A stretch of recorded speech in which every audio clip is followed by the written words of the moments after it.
In this video, I'm going to go through every single setting and adjustment you can do on a DeWALT cordless combi drill. So, first setting to notice up here is this drill setting. So we've currently got our drill in drill mode. This is perfect for drilling into things because it gives us the full power of the drill. So if we start drilling, now we're currently set on speed 2 because we're just drilling into some wood. So this just helps us drill our holes, and this gives us maximum power in this setting. And then if we want to alter the speed of our drill, we've got speed 2 and speed 1. So speed 1 will give us more torque and the drill turns more slowly. Speed 2 gives us full power but less torque, so the drill will spin faster. So normally when I'm using my DeWALT drill to drill holes, I have it set to drill mode, and I normally have it set to speed 2 when I'm drilling through wood, so I can drill the holes as fast as possible. So other settings we've got on the top of the drill, we've got hammer mode. So that's for when you drill into masonry, concrete or brick, and you'd obviously need to change the drill bit to a masonry drill bit. And then this mode gives a bit of a percussive force to the drill, just to help you drill into difficult sort of cement or stone substances. When you're putting screws in, you want to change the drill from hammer mode, not drill mode. You want to change it to these clutch settings here. This enables you to determine how far the screw is sunk into the piece of wood. A lot of people don't know about these settings, but they can be quite useful. So now we've inserted our driver bit, we can try putting a screw into this piece of wood.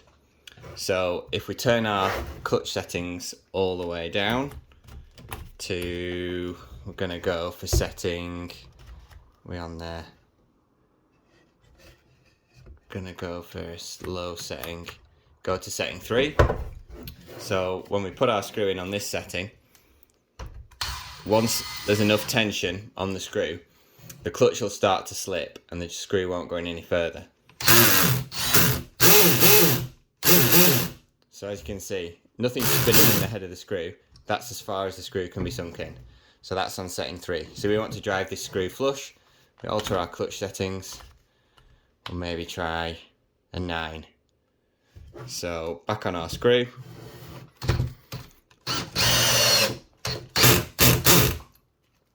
As you can see, that's put our screw flush in our piece of wood on our clutch setting of 9. So now if we wanted to put multiple screws in, we just leave our clutch set to 9, and we know that all our screws will go in flush and not go too deep into the workpiece.